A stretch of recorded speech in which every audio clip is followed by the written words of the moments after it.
السعودية والسعوديين هذه الأيام بالذات يمنيين أكثر من اليمنيين أنفسهم، مشاهيرهم يدافعون عنا أكثر مما ندافع نحن عن بلادنا. بالأمس سمعت مشهور سعودي يتكلم عن اليمن، وهذا المشهور أنا لا أحبه ولكني أحبه جدا. كان يتكلم عن اليمن وعما يحدث في اليمن، وقال في كلامه أحب اليمن. ما أدري أنا يا إخوان، كذا رجعت بالذكرى إلى 2015 وإلى تلك الأحداث، بدأت عيوني تسيل، أحس إن أنا ببكي الآن بس عادي. بدأت دموع تسيل كذا وأنا أتذكر الأحداث التي حدثت. يا إخوان، من ينظر إلى اليمن وإلى واقع اليمن في الوقت الحالي من منظور سياسي أو من منظور وطني بيقول السعودية ما سوت شيء، لأن الجماعة التابعة لإيران لا تزال موجودة في صنعاء، ولهذا السعودية لم تفعل شيء. ولكن من ينظر إلى الأمر من منظور ديني ومن منظور عقدي ومن منظور أخوة دينية إسلامية يعرف بأن الأمر لم يكن بالأمر السهل. يا أخوان، نحن حينما سقطت دماج وهجر أهل السنة والجماعة منها وفعل بهم ما فعل وجرت عليهم الأهوال والأحداث، خرج أهل السنة والجماعة السلفيين يحملون أمتعتهم على ظهورهم وخرجوا من دماج، أصبحوا مشردين بلا بلد. المعسكرات كانت تسلم بدون أي شيء.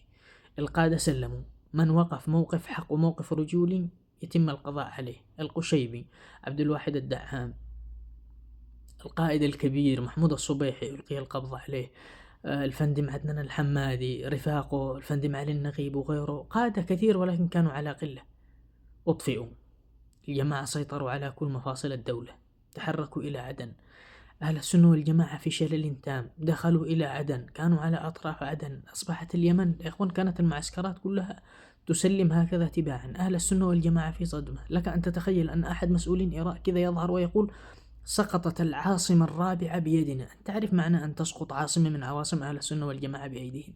والله أن كان الكسر والحسرة التي كانت في أنفسنا أنه خلاص انتهت اليمن، والله لا يمكن أن نسترجع حتى بعد 1000 عام. خلاص ما في، الناس تقاوم على قلة، الجيش كله سلم، الدولة كلها انهارت، ما كان في شيء. أتذكر في تلك الليلة كنت أعمل في أحد الموانئ عتال، كنت أشتغل عتال تلك الليلة أشتغل.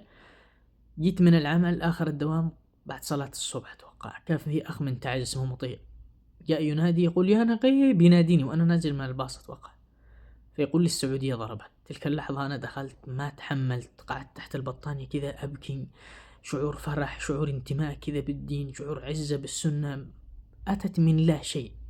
دعمت المقاومين في الضالع في عدن وفي تعز وفي اليمن كلها، أسست لنا دولة وجيش وعاصمة وسفارة، كل شيء. الدولة انهارت على الحضيض، ما كان في أحد. أسست ألوية العمالقة والأحزمة والجيش الوطني والأندرع الوطن وقوات كثيرة جدا أسست هذه البلد المباركة. يا أخوان، من الموقف الذي حدث لم يكن موقف عابر، أو لم يكن، لا يصدق فيهم إلا قول الله سبحانه وتعالى سنشد حظودك بأخيك. ما أدري والله، بس يا أخوان ما جرى أعظم من أن يكتب، يعني ما جرى والله العظيم لا يمكن لأحد وصفه. الموقف الذي حدث نحن أهل السنة والجماعة ندين به إلى أن نموت، وأسأل الله العظيم رب العرش العظيم أن يجزيهم عنا خيرا. ختاما أقول سنعود قريبا إلى دماج إن شاء الله، وستعود السنة. ما في داعي نحن نبكي قدامكم. المهم ستعود إن شاء الله السنة إلى دماج وإلى صنعاء وإلى إب وإلى ردع وإلى كل مناطق الجمهورية اليمنية، وإن غدا لناظره قريب.